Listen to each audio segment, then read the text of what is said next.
Oke, bismillahirrahmanirrahim. Assalamualaikum warahmatullahi wabarakatuh.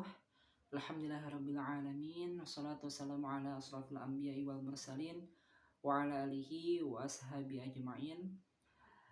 Alhamdulillah, rekan-rekan sekalian, kita lanjut kembali pembahasan berkaitan dengan dakwah remaja kita, di mana yang akan kita bahas pada pagi hari ini berkaitan dengan kenapa film perjinahan tetap eksis meski jelas merusak moral. Ya, judul ini berangkat dari ramainya kasus-kasus di beberapa wilayah tempat di mana pelaku atau mungkin bisa katakan aktor atau aktris perzinahan kemudian terungkap, namun begitu cepatnya pihak aparat, pihak kepolisian sebut saja menyelesaikan kasus tersebut gitu. Ini sebuah menarik dan ini bermunculan kembali. Artinya apa? Masih tetap eksis walaupun sudah ditangkap kasus-kasus yang muncul, tapi terus saja eksis bahkan bahkan film perzinahan ini atau mungkin istilahnya film biru gitu ya, ini ramai gitu, bahkan orang-orang banyak yang mengonsumsinya dari lokal sampai internasional gitu. Artinya ini merupakan hal yang sudah tidak tabu lagi di tengah masyarakat kita. Lalu kenapa kemudian ini tetap eksis padahal sudah banyak orang-orang, banyak edukator yang menyampaikan pesan bahwasanya ini dapat merusak moral, dapat merusak otak bahkan gitu ya. Dan tentu banyak dan juga bisa bikin kecanduan gitu. Nah, dan ketika melepasnya pun akan sangat sulit gitu ya. Artinya harus perlu keyakinan dan tekad yang kuat untuk melepaskan dari hal itu. Seperti halnya merokok, kemudian zat-zat terlarang yang mana itu memiliki adiktif. Artinya benar-benar mempengaruhi otak kita. Lalu kenapa film perzinahan tetap eksis meski jelas merusak moral? Kita coba bahas. Jadi kalau kita bicara tentang karya seni, ada yang mengatakan bahwasanya film adalah karya seni gitu ya. Karya seni adalah cerminan fenomena yang terjadi pada masanya. Musik, film, drama, novel, bahkan guyonan, semua karya seni ini mencerminkan situasi atau keadaan yang terjadi dalam sosial masyarakat. Atau mungkin secara umum ya, at least in general. Artinya biasanya karya seni itu entertainment gitu ya, dunia entertain itu merupakan karya yang merespon apa yang terjadi di tengah masyarakat. Seperti halnya hal-hal yang viral gitu ya sekarang. Tentang ngomong yang melengok gitu ya, kemudian viral. Intinya karya-karya seni yang sifatnya entertain biasanya itu benar-benar mempengaruhi masyarakat ataupun dipengaruhi dari hal yang lagi ramai di tengah masyarakat. Jadi intinya karya seni itu tidak akan lepas dari situasi yang ada di masyarakat. Melihat industri perfilman Indonesia diakui atau tidak disukai atau tidak diakui, suka atau tidak, society kita memang sudah sangat menormalisasi maksiat. Nah, kenapa muncul kata maksiat? Karena banyak orang yang kemudian di dunia kapitalisme ini yang menghalalkan segala cara agar entertain ini bisa menguntungkan. Bahkan isinya itu maksiat gitu. Bahkan isinya itu mudarat, bahkan isinya itu adalah ketidakbaikan gitu. Yang penting hiburan, menghibur, kemudian cuan gitu. Dan ini terjadi di tengah masyarakat kita. Terlebih karena kapitalisme ini. Contoh, dalam tahun ini saja sudah berapa banyak film yang mengandung adegan panas dibuat dan dimuat dalam portal menonton online, bioskop, bahkan ditampilkan di televisi. Film bergenre drama, komedi, horor, atau fantasi sekalipun tidak lebih dari sekedar film seni. Blue film ya, dalam tanda kurung, yang dibalut dalam cerita dan kisah gitu ya.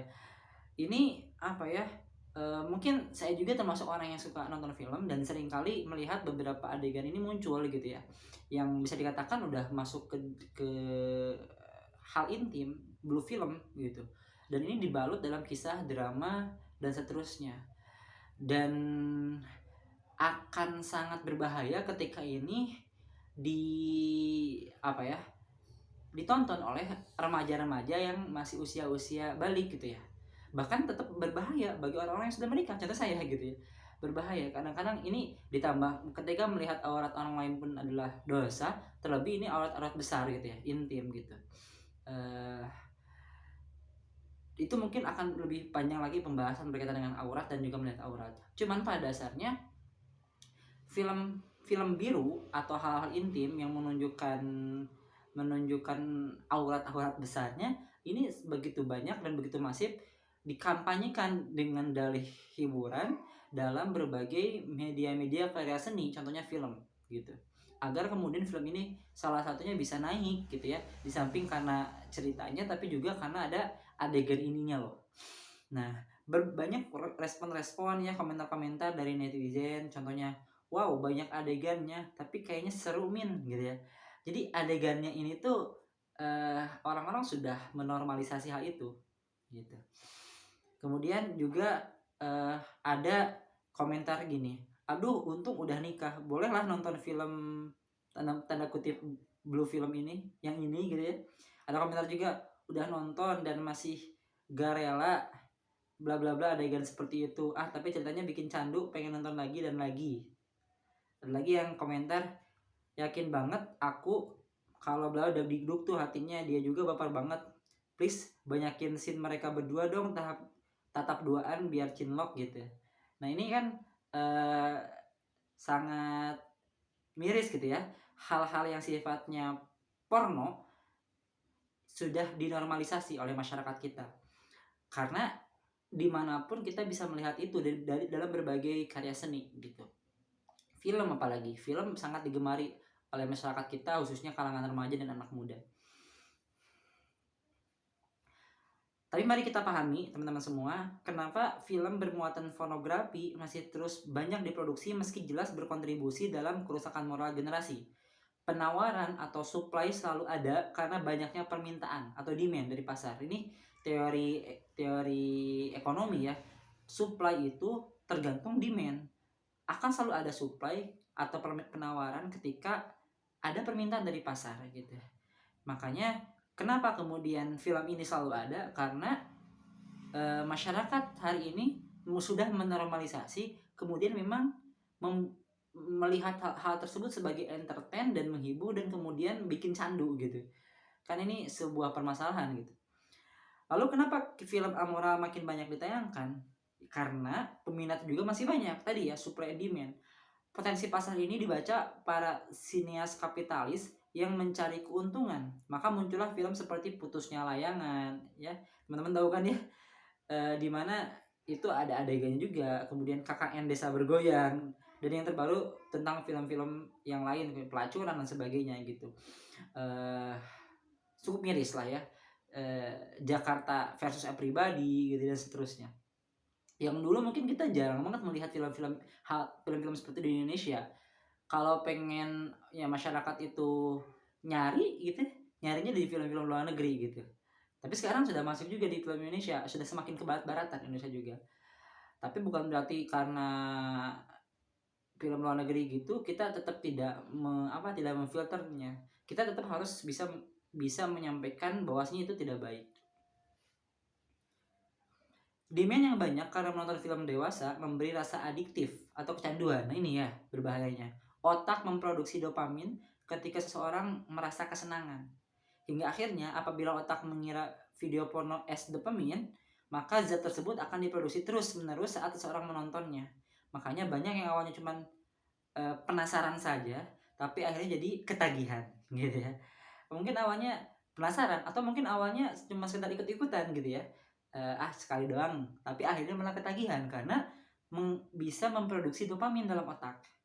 Ya, merupakan hal yang bikin kecanduan, adiktif. Sama halnya kayak rokok, zat-zat adiktif lainnya, mabuk gitu ya dan lain-lain, itu memproduksi dopamin dalam otak. Kenapa disebutkan menjaga pandangan, kenapa enggak langsung memelihara kemaluan? Nah, dalam Islam sendiri, teman-teman semua, ada syariat yang mengajarkan kita untuk menjaga pandangan, ya, atau untuk laki-laki itu menundukkan pandangan. Apa goza Ya itu ya, menjaga pandangan. Saya mencari bahasa bahasa Arabnya itu kayak gozatul basor, lupa ya istilahnya. Intinya apa? Menjaga pandangan, menundukkan pandangan ini merupakan bagian daripada syariat. Tapi kenapa bahasanya menjaga pandangan, nggak langsung aja memelihara kemaluan gitu loh. Nah, teman-teman semua, karena pandangan adalah awal mula banyak maksiat dilakukan, ya. Pacaran itu awalnya karena pandangan. Wah, cantik nih, gue pacarin aja deh. Pacarannya dilalui karena cantiknya, hingga akhirnya penasaran lalu bisa jadi terjerumus dalam hal maksiat gitu ya. Termasuk nonton film-film dewasa gitu yang awalnya mungkin penasaran, matanya itu melihat gitu ya karena pandangan itu loh. Kemudian penasaran akhirnya ketagihan, ya. Inilah karena pandangan adalah awal mula banyak maksiat dilakukan. Maraknya pemerkosaan, pelecehan, dan dampak lain yang ditimbulkan oleh porno harusnya menyadarkan kita bahwa antisipasi masalah pornografi adalah urgensi tinggi. Ya, ini tinggi banget karena benar-benar mempengaruhi banyak hal di tengah masyarakat. Moral itu terpengaruhi hingga akhirnya bisa memunculkan kriminalitas, gitu ya. Ini ada dalam Quran surat An-Nur yang artinya katakanlah kepada laki-laki yang beriman agar mereka menjaga pandangan. Nah ini kan tadi ya, menjaga pandangan, Ghusl Basor ya, dan memelihara kemaluannya. Yang demikian itu lebih suci bagi mereka. Sungguh Allah Maha mengetahui apa yang mereka perbuat. Jadi awalnya menjaga pandangan, dan ini sebagai gerbang awal. Juga kemudian ditambahkan, dilengkapi dengan memelihara kemaluan. Ya, karena mungkin baik di luar ataupun di rumah kita benar-benar diuji dari segi pandangannya. Banyak begitu aurat diperlihatkan, banyak begitu kemaksiatan diperlihatkan. Kita harus benar-benar bisa menjaga pandangan kita. Begitupun di rumah, apalagi zaman sekarang sosial media. Tapi banyak orang yang mungkin pandangannya tidak kemana-mana, ketika sendirian dia tetap melakukan kemaksiatan gitu ya, tidak menjaga kemaluannya. Walaupun secara pandangan tapi imajinasinya bermain di situ. Nah ini sangat-sangat perlu kita perhatikan. Lalu di mana konsistensi negara dan lembaga terkait yang seharusnya menjadi pelindung moral rakyat. Nah ini sebenarnya harus menjadi PR sama-sama dari level individu, level keluarga gitu ya. Orang tua tuh harus benar-benar menjaga anaknya dari hal-hal seperti ini gitu ya. Sampai dengan level negara. Terlebih negara itu memiliki kewajiban untuk menjaga moral akhlak daripada masyarakatnya gitu, dengan cara memperbaiki sistem pendidikannya, dengan cara membuat cyber keamanan terhadap sosial media ataupun website yang memproduksi film-film yang tidak benar, ataupun juga memberikan sensor, memberikan filter terhadap film-film atau bahkan sanksi berat terhadap mereka yang berani untuk membuat atau memproduksi hal-hal yang mengundang syahwat gitu ya. Dalam hal ini film porno, karya-karya seni yang pornografi dan seterusnya ya. Jadi teman-teman semua, kalau kita simpulkan, suatu maksiat yang terus dipertontonkan memunculkan rasa maklum ya. Itu hanya acting saja, kan pakai peran pengganti, untung udah nikah jadi gak apa-apa nonton, dan terus dinormalisasi bahkan diterima sebagai satu bentuk profesionalitas seorang artis.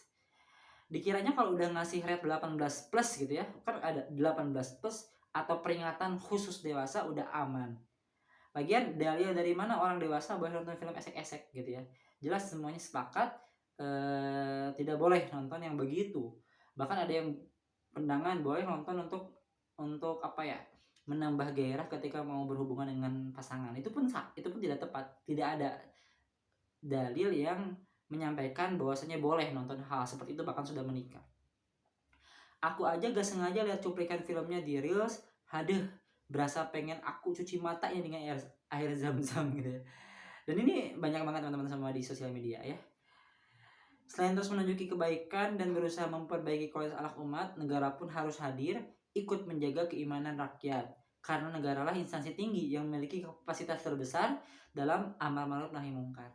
Ya, Man ra'a minkum munkaran falyughayyirhu biyadihi fa illam yastati fa bilisanihi wa illam yastati fa biqalbihi wa dzalika adhaful iman.